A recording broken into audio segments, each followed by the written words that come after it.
Good evening and welcome to Crawley Borough Council's Cabinet of the 22nd of July. I'm Councillor Michael Jones, Leader of the Council and Chair of the Cabinet. There are no scheduled fire drills tonight, so in the event of the fire alarm sounding, please leave the building via the main spiral staircase and through the main reception doors. Once outside, please turn left and make your way to the fire assembly point located beyond the multi-storey car park on Exchange Road. If you're unable to use the stairs, please wait in the council chamber and you'll be guided by a member of the staff to the evacuation lift. This meeting is being live streamed slightly later than billed via the Council's YouTube channel. Please note that there is no comment function available. The Council is the data controller and will retain the data collected during this webcast in accordance with the Council's data retention policy. Any members of the public seated in the public gallery should be aware that by entering the chamber they are consenting to their image being captured by the automated camera system. Recordings will be used for webcasting and or training purposes. Councillors are reminded to take note of what is displayed on the screen in the room as it shows what is being recorded. Cameras are set to capture you in seated positions, so please remain seated when speaking. You can request to speak by raising your hand. To speak, press the button with the face on it and the microphone will go green when you are live. We'll now commence with apologies for absence. Have we received any apologies for absence, Jess? We've received apologies from Councillor Noel. Thank you very much. Disclosures of interest. Does any councillors have any interest to declare?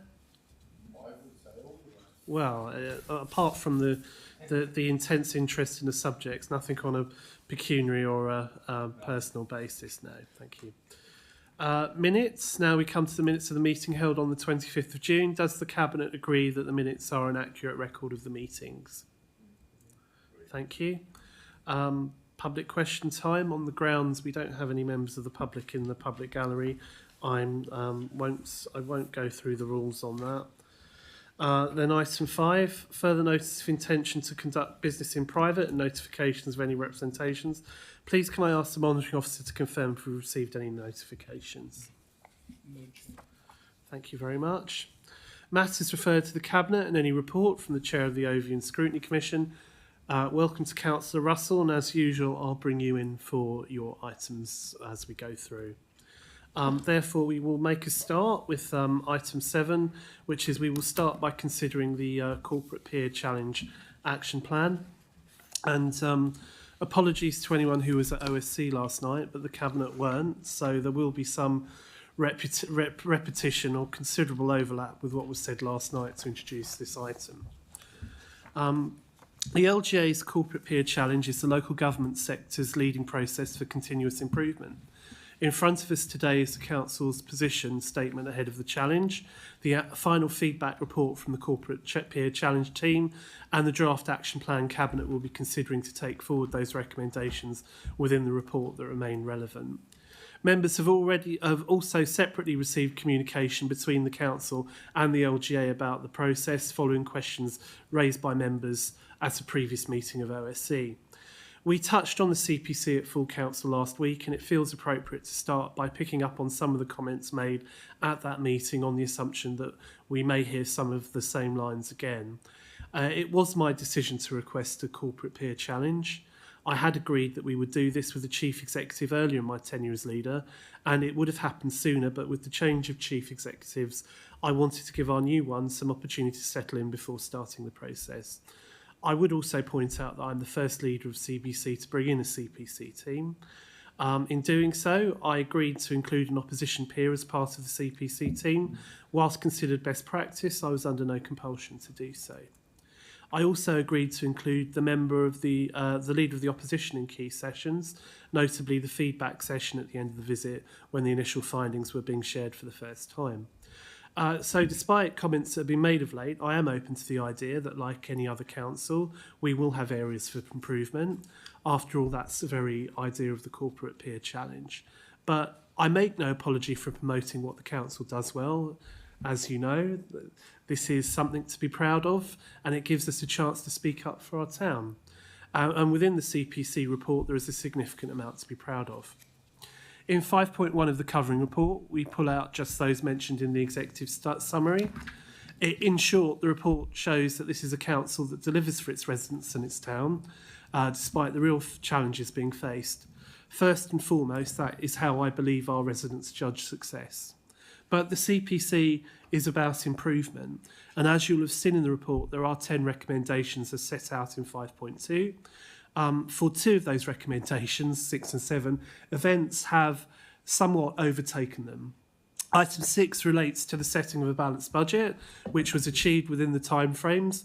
The CPC took place during a critical phase of the budget process last year, which, as members will recall, was challenging in scale, but was also undertaken later following the July election and late settlement announcements. Likewise, item 7 about undertaking a mock inspection of housing was overtaken by the real thing. The housing regulator, is due to announce its findings in the coming weeks, and I would anticipate this coming to scrutiny and then the Cabinet in the autumn. With some aspects of recommendation 8, it seems the CPC team did not fully understand where we were with the housing waiting list and private sector landlords. We wrote with factual information on these points following the first draft, but unfortunately the CPC team decided not to update these points. Nonetheless, the Council continues its work in these areas, is currently updating its housing policies, as we all know, and is developing the application of the service charge as set out in the last budget. The action plan therefore speaks in the main to the remaining 7 recommendations. Whilst there was a delay in arriving at the final report, for reasons I'm sure we'll get into, we have not been idle. We've been far from idle. Appendix C shows the progress that we've made to date. Between Appendix C and the action plan, I believe we are demonstrating our commitment to the CPC process and to continuous improvement. But I'm also keen to hear the Cabinet's reflections and thoughts on what else we could be doing to respond to the recommendations, as I was last night for the views of the Overview and Scrutiny Commission. Before bringing anyone else in, I thought I would just allow Siraj or Ian to add anything they might wish to at this stage before I begin the usual processes. I'm guessing there's nothing at this point to say, but in that case, I will now bring in Councillor Russell to present the Commission's comments. Councillor Russell. Thank you very much, Chair. Everybody has a summary of the comments in front of them, and I know that some of you have had the opportunity to read them. I don't propose to go through them line by line. I will pull out what I think are the salient points. The OSC expressed its full support for the Corporate Peer Challenge and understood why the final report took the time that it did to reach its current stage. There is a recommendation that's in the first point that whilst it may not be in this format again, a CPC, but any other situation that might be taking longer than would have been hoped, that perhaps councillors be kept informed throughout the process. It was acknowledged across the floor that the council engaged proactively and also congratulated the Inclusion and Opposition peer and the opposition leader. Again, that was, as I say, that was across the floor, that was felt to be a strength, particularly with the remat of the CPC being a critical friend. It was important to have that there. The difficulties and issues that the council was facing as well were acknowledged with the water neutrality, the local plan preparation, and now the local government reorganisation. Moving on, again, it was accepted and it was talked through at length that not all of the comments that were taken back to the team were included, and these were talked to and explained to the committee. The model OSC uses is a different one to some of those that the different critical friend model within the council that is used by other boroughs, but it's understood that this is one that's perfectly acceptable. The council's governance structure was reviewed and it was considered and talked through, and it is accepted at the OSC that it is regularly reviewed. It's agile and able to adapt to needs. There is a comment that has been discussed and mentioned, I think, also at full council, which was dug out a little bit more with regard to private sector engagement in housing provision. And again, that was talked through that there is alternative models that are possible. And I think Ipswich was discussed as a council but that essentially is operating almost as on behalf of the leaseholders as a private agent. And it was accepted at the OSC that given the level of strategic challenges that the council is facing at the moment, that might be one too many to add to the burden of the officers at this moment. But that said, we are aware that the private sector is utilised in various formats and in various situations. Comments were made when we come to the budget, and we understand as well that events are overtaken with the budget being set. And it was said at the meeting that there was a very high level of information, training and detail given to councillors through various seminars to understand the complexity of the challenges that were being faced with the budget. With regard to, there was, I think we were about third from the bottom, there were mixed views, and when it says, I put in the italics, there's mixed views regard to cabinet members residing on regulatory committees. As chair, I felt everything else pretty much, it was unanimous, the views that were expressed here, but people could see both sides as to whether you would have cabinet members on certain committees or not.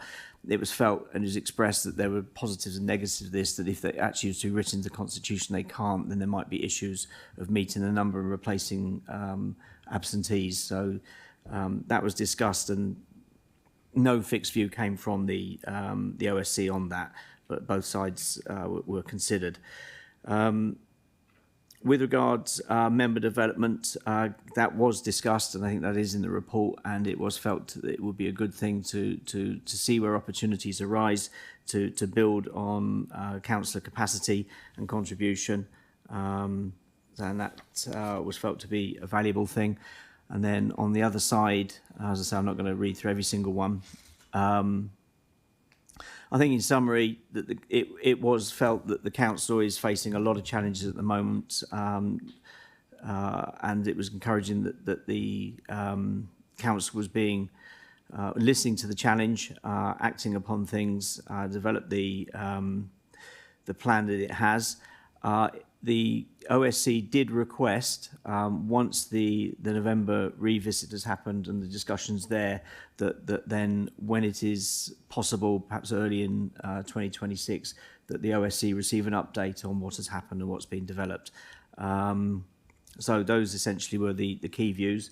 Return to the chair. Thank you, Councillor Russell. Councillor Crowe, would you like to speak?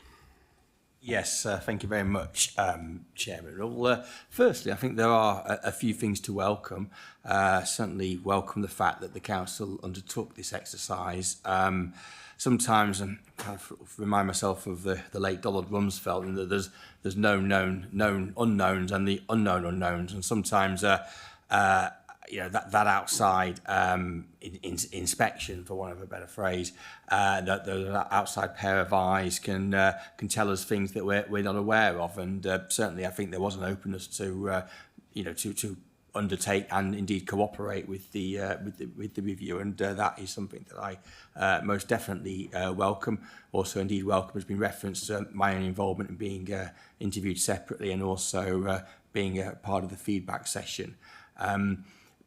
I welcome the report that has the action plan. It's good that it's but it would look bad if the council was not embracing the recommendations that were made, the findings that were made by the peer review team, and so I welcome the publication of the action plan.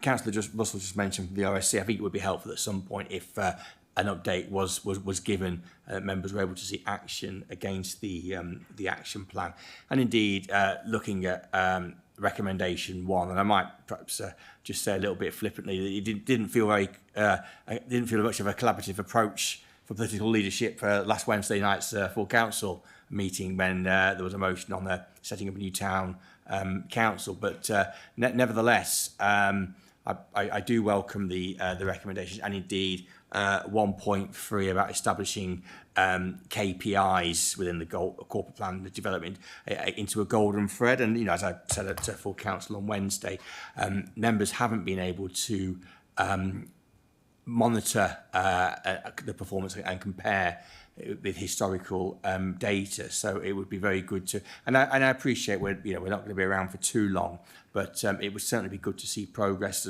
against the corporate plan, and it makes sense to have a new corporate plan given that we're going to be reorganising for local government. I do remember the days of the performance monitoring scrutiny panel. I'm not proposing that we go back to that. That did feel like it was a bit overdoing it to death, and it became a permanent panel. So I don't, I'm not complaining about the demise of that panel, but nevertheless, I think perhaps in subsequent years we have perhaps swung back too much the other way, and that I think that's been recognised in this report that we're going to I don't know what those KPIs will be, but it would be good to have something. Certainly the county council do it, and there's plenty to look at there as to what they do in their quarterly reports. But overall, I think it's good that the report has been embraced, and there is a positive action plan that seeks to take on board what has been said, and I look forward to it moving forward. Thank you, Chairman. Thank you, Councillor Crowe. I'll now open the debate to Cabinet members. So I see Councillor Irvine, then Councillor Hilton. Councillor Irvine, to begin with.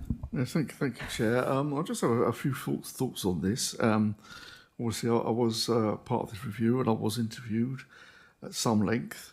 And I find, I agree with some of the observations of the peer challenge. Some of them I don't particularly. For example, I think the whole concept of not having cabinet members serving on so-called regulatory committees is impractical and wrong. Because for one thing, when they refer to regulatory committees, I think the reference really is to planning and licensing. And of course, they're not really regulatory committees, they're devolved committees from the full council, because obviously you couldn't have, it'd be totally unworkable for full council to deliberate on every planning application or every licensing matter. So therefore, a separate smaller committee has to be set up to enable those things to be decided in a timely and efficient manner. And I must admit, I had no idea that that certain cabinet members had been a review, and certain cabinet members were not on those committees anymore. I didn't realise that had taken place. And also, I've sat on so-called regulatory committees for quite a number of years, both as a cabinet member and not as a cabinet member. I've never used my position as cabinet member to try and influence a decision. I'm sure I would have got severely criticised if I had. I've never said that, I think as cabinet member of the housing that this should happen or that should happen. And in fact, I've never really heard any other cabinet member acting that way either. So, and of course, not having cabinet members on planning or licensing means that it cuts down the number of councillors that are available to fulfil these jobs. So I don't. I think what we've got at the moment is fine. It doesn't need changing. Secondly, there's quite a big chunk there about member development and training, and I'm all in favour of training courses. And I myself have been on a number of LGA training courses, but I just wonder sometimes when they say about developing members, what do they mean developing them into? Because obviously a councillor, okay, you're part of a corporation, but you're also a political figure, and you've got two sets of considerations to take up. And of course, some councillors might not wish to go on courses or have development plans or whatever. So I'm not sure how that could be brought in place without the sort of willing participation of councillors themselves. And the last thing I want to say, Chair, it doesn't actually, well, I think it appears the recommendations obliquely, and that is the comment from the peer challenge group that we need to introduce service charges for council tenants in order to, and I quote, modernise our housing policy. And I cannot for the life of me see how putting up someone's housing costs is in any way modernising anything. It kind of, by using the word modernise, it implies that at the moment our housing policy is a bit old-fashioned. But if it is old-fashioned, well, it works. And I think, and the problem with that is that if you are paying an affordable rent, that's it. You're paying the rent. All the charges are included in that. So the service charge increases will actually fall on the social tenants who, by very nature, as we know, are probably the less well-off people in Crawley. And all the time that I am Cabinet Member for Housing, I will look very closely at any attempts to bring in service charges which seem to be unfair and exorbitant, because while the government can set the limit for how much the rent increase can be every year, there is no limit as to what the service charges could be. So you could see that in an unscrupulous landlord, which fortunately we're not, that could possibly be dynamite. And I think I'll resist that as far as I could. And I know that this year we did bring in some service charges, but we did actually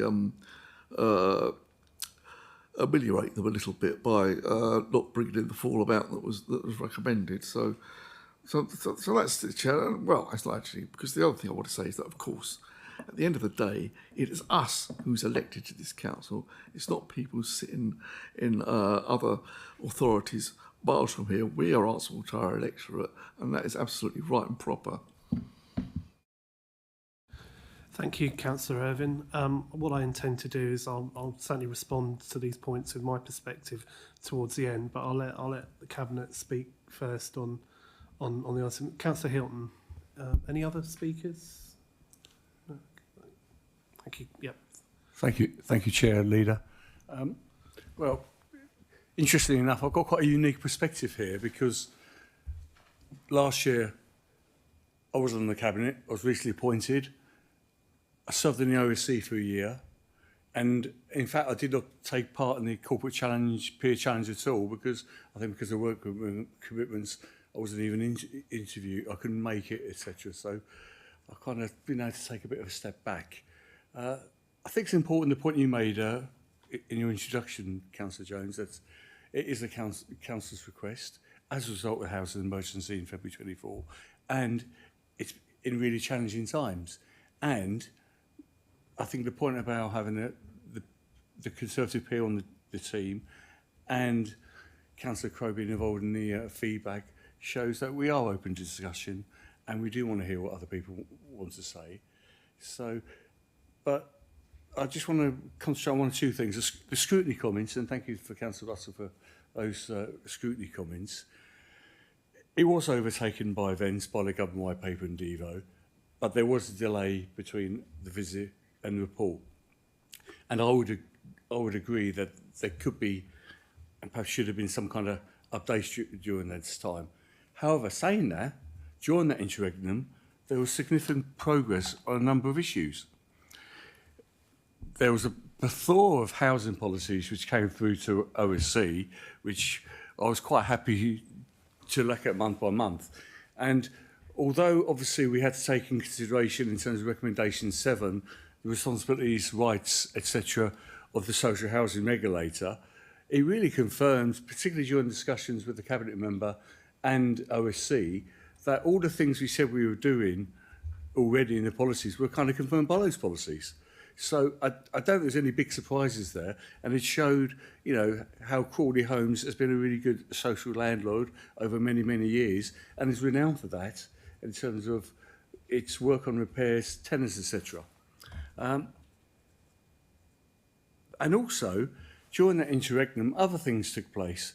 You know, I've come on and there's been a policy cabinet, and I think we are the executive, we are the cabinet, and we do want to work with the senior leadership team to make things better for Crawley, to have a better place to live and work. And one of the other things the scrutiny process came up was whether the scrutiny process was sufficiently robust and independent enough.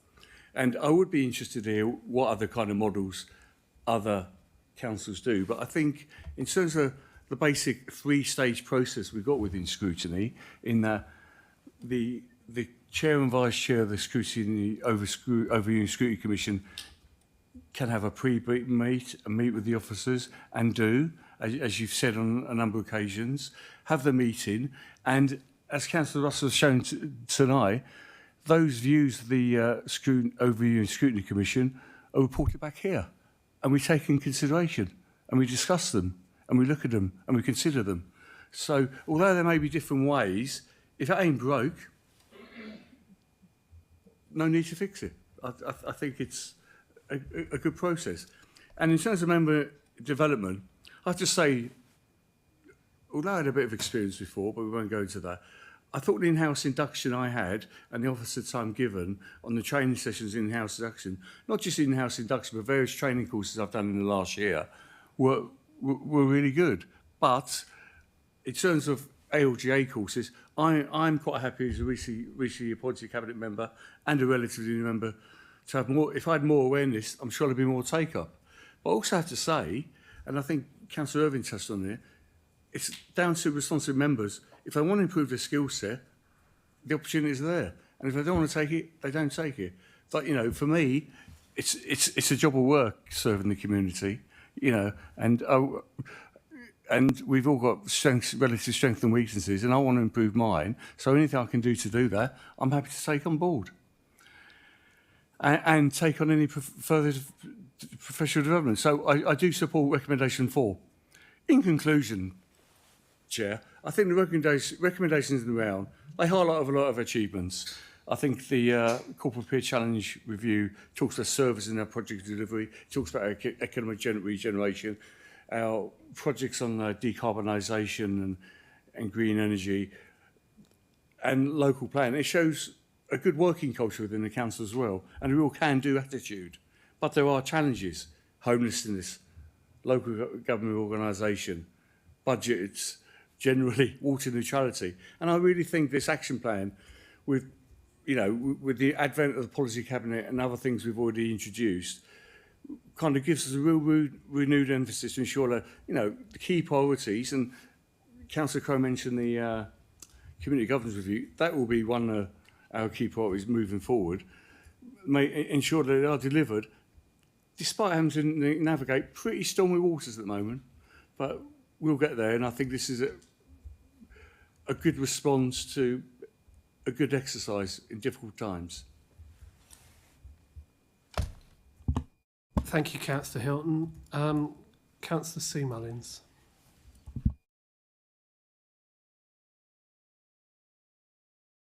Oh, I am. Helps you press the right button.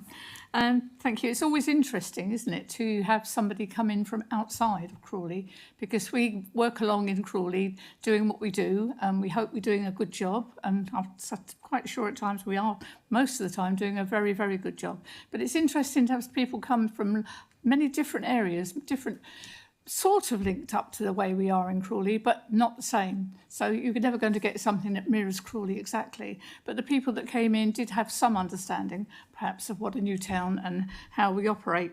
I think we've come out of it really well. It was incredibly challenging because it came at a time when this council was incredibly busy. And as Nick has just said, under huge pressure from our temporary housing accommodation.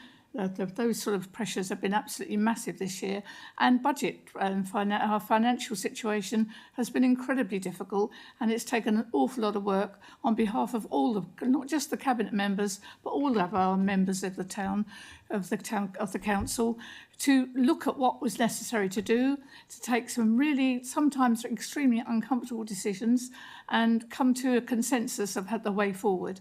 So that came at the same time as this peer challenge. I would like to think that the people that came in and conducted the peer challenge here also went away with some ideas of maybe how they could improve their own councils, take away some of our best practice, because I'm quite sure there's a lot of very, very good practice that goes on in Crawley that could be shared in other areas. I take objection to Councillor Crowe saying we don't share things, and he was commenting on the last council meeting where we hadn't talked to him about the new motion about as he called it, setting up a town council. And the motion was not to set up a town council. The motion was to look at what the way forward would be. You cannot have a discussion and come to conclusions and make decisions until you know what is possible out there. And that was the only thing that was decided, to go and look and see what was possible. And when we know what is possible and what our residents actually want, then therefore it's up down to us then to get together and talk about it and discuss it, and then go out to talk to our residents once again to make sure that what happens in the future, which is very important, is what they want and what they need. As for training and education for our councillors, I've always been in favour of that. There are some really good courses out there. Unfortunately, a lot of what the LGA run are not local, they are far away, and therefore if you've got work commitments, family commitments, it's not always easy to get to them. There was a couple that came up recently, one that I thought Chris would be really interested in and one that I was really interested in, but you had to travel away for an entire weekend to Warwick to do it, and although much as I would have loved to do, family commitments stop you doing that. So we do have to be aware that councillors are people too, with jobs and families and other commitments, and much as they would like to take on more training. So I think a lot more in-house training might be possible, and maybe we should talk to the LGA about running stuff for council closer to home, particularly with government reorganisation coming up, because the whole world that we understand and know at the moment is going to change big time.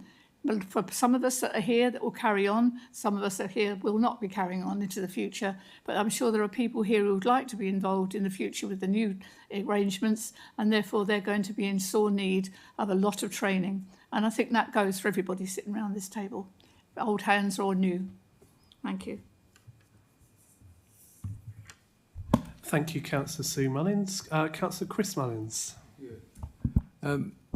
I think I'll follow on. I was going to start in a different place, but I think I'll follow on from that for a minute. I mean, I look back a long time ago when I came on the council, and in those days we sort of all seemed to believe that the first term of office, the first 4 years, if you like, was our apprenticeship, and there was an awful lot to learn, especially if you came like I did from an engineering background. And suddenly I was in there dealing with all sorts of different civil matters and finance. I mean, there was a lot to learn. And I think a lot of us at that time appreciated, but we did take the duties very seriously. And we were very committed people. And we were that because the people that were guiding us, our peers, if you like, were all ex-military people who'd been through a lot in their lives, and knew how to organise, and were disciplined people and structured people, and we all became part of that sort of culture, really. And over the years, I think I've seen that dissipate to a large extent, and things have become much more relaxed, and people sometimes see this as a bit of a hobby, which it's not. Because it's a very serious part of your life if you become a councillor. I really do support the training. I've done a lot of council training over the years, and I appreciate that training. I do, however, support Sue in saying that, when I remember it, we used to do a lot more of in-house training years ago, where a trainer would come to the council, and it meant that local councillors could come in and be trained here in the town hall, for example. And I think there was a lot of value in that as well. But there's great value in going to Warwick or somewhere, because you meet councillors from other areas, and that widens out your horizons, and you can talk to councillors from other areas. So there's a balance to be found there. But I mean, there is definitely a case for initial training, serious structure of initial training to be built.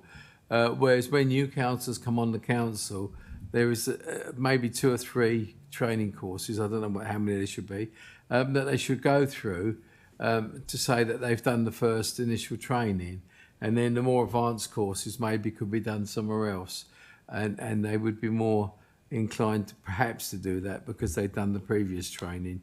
So I think it's very important. On the general points about the corporate peer challenge in itself, I didn't get interviewed in my portfolio. I'd have been quite happy to, but they didn't ask me, so That's just one of those things. But I think that I would have had quite a lot to say to them. But I mean, I think that sometimes I was picking up things that they felt that we should be doing that we weren't doing. But I don't think there's always going to be things that we can agree with them. And I think we ought to be practical about that. We can look at the way we operate, for example, putting cabinet members into committees. If we don't agree with that, well, we won't do it. I mean, this is not a directorate that's come to see us. It's an advisory system which is telling us what they think. No, they're just thinking, well, they're bringing their knowledge and experience from other councils, if you like. It's not necessarily the way we operate. And I think over all of the years, we've operated very successfully as a town council. We're one of the councils that I'm proud to say has got into very, very little trouble over the years about anything, finances or anything.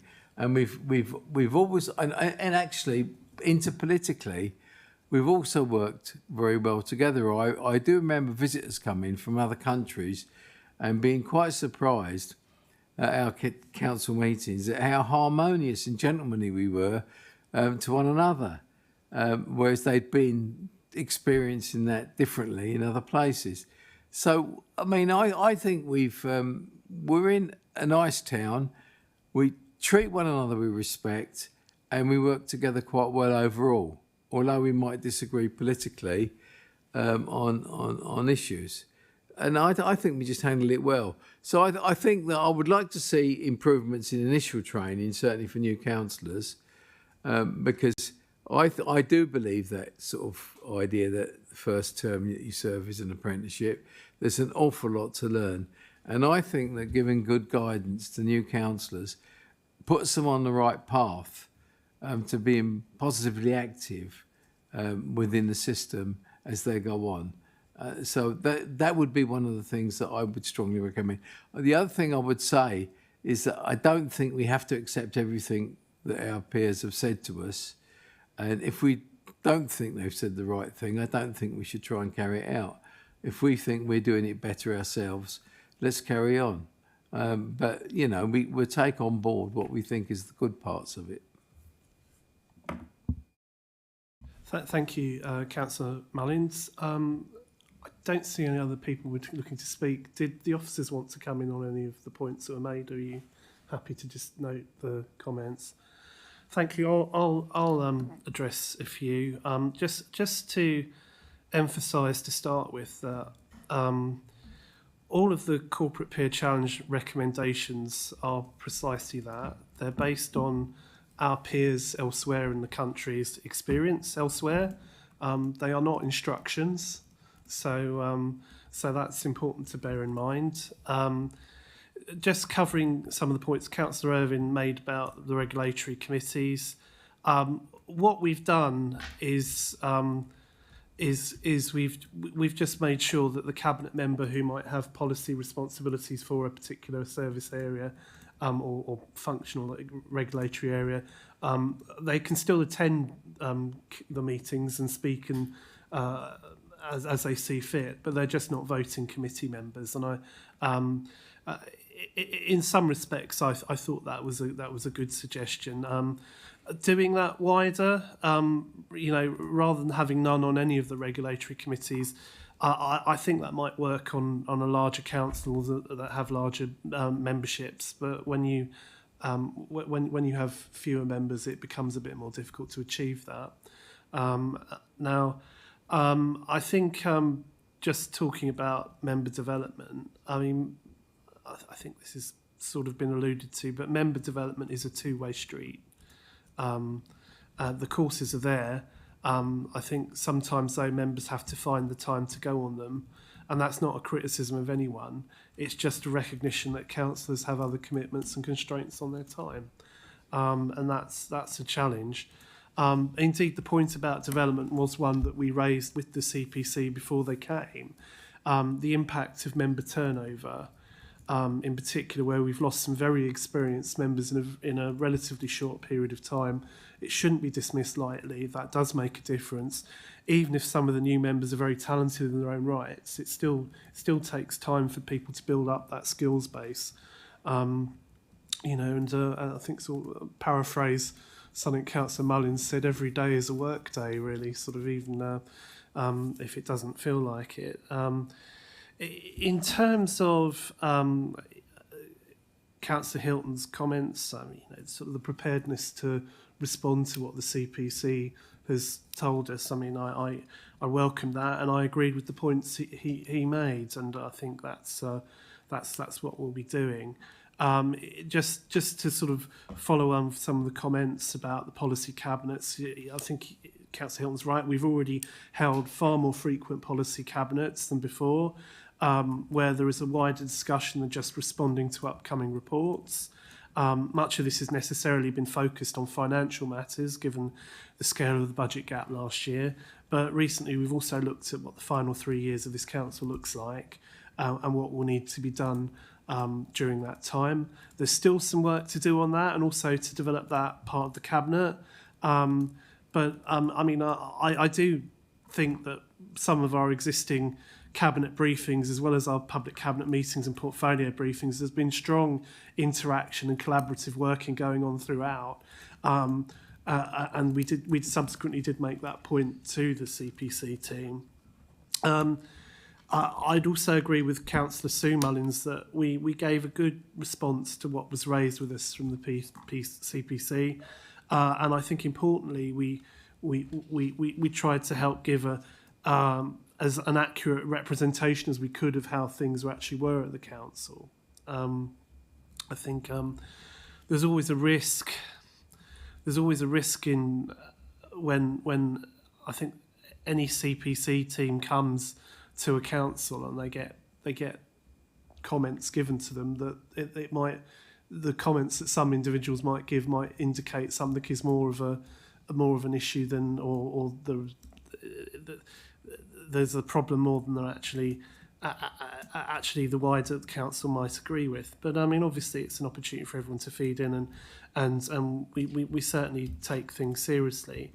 And I think finally, just to say, Councillor Chris Mullins said, you know, I absolutely agree. We've got a solid record at the council, and I think we were able to communicate that at the outset with the CPC. But the important thing is that we'll have a follow-up meeting later this year. I always think if one lesson has been taught to me in life, that it's always important to listen to advice, even if you don't necessarily take all of it. We shouldn't be in a position where we're shutting our ears to it, and we need to have the self-knowledge and the humility sometimes to sit there and think, well, we've been told this. Is this fair? Is this a fair comment? And if so, how can we do things better? And that's part and parcel of continuous improvement, isn't it, Cabinet? So just to finish with that, with my thoughts. Now everyone's spoken, I move that the Cabinet approves the recommendations set out in paragraph 2.2 on page 19 of the agenda pack. Is there a seconder? Thank you, Councillor Noyce. Is that agreed? Thank you very much. We will now move on to consideration of the exempt items. So that under section 100A, subsection 4 of the Local Government Act 1972, the public be excluded from the meeting for the following items of business on the grounds that they involve the likely disclosure of exempt information as defined in Part 1 of Schedule 12A of the Act by virtue of the paragraphs specified against the items. Is that agreed? Agreed. Thank you. Sadly, that means that members of the public viewing will have to leave us now. The recording and live stream will now finish, so I wish to thank anyone watching.